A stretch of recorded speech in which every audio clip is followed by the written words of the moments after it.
নদীর পাশের বাজার থেকে সংগ্রহ করা হয় তরতাজা চিংড়ি। তারপর চলে রান্নার প্রস্তুতি। প্রথমে কুচি কুচি করে কাটা হয় পেঁয়াজ, তারপর আদা রসুন সহ অন্যান্য উপকরণ কেটে বেছে আলাদা করা হয় চিংড়ি। তারপর মাটির চুলায় কড়াই বসিয়ে রান্না।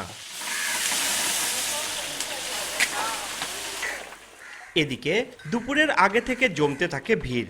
ঝুপড়ির মতন ঘরটাতে খাবার পরিবেশন করা হয়। কেউ বা চেয়ারে, কেউ বা চৌকিতে বসে করেন খাওয়া দাওয়া। স্বাদ ও মানের গুণের দূর দূরান্ত থেকে আসে ভোজন রসিক।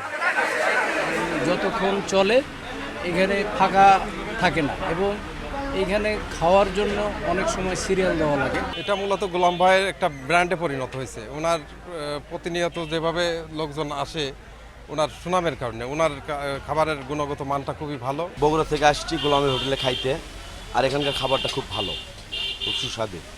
আর প্রতি সপ্তাহ আমরা এখানে খাইতে আসি, শুধু কোনো হাসপাতালে না কিছু না, শুধু খাইতে আসি। প্রতিদিন সকাল 8টায় আমাদের 20 জন মানুষের বিশাল কর্মযজ্ঞ শুরু হয়। আমরা দেখা যায় যে সকাল 8টায় দোকান খুলেই কেউ হচ্ছে যে আপনার প্লেট মাজতেছে, দোকান পরিষ্কার করতেছে, আবার কেউ পেঁয়াজ কাটতেছে, কেউ মরিচ কাটতেছে, আবার কেউ মাংস কাটতেছে, মাংস ধুইতেছে, আবার সেগুলো রান্নাবান্না করতেছে।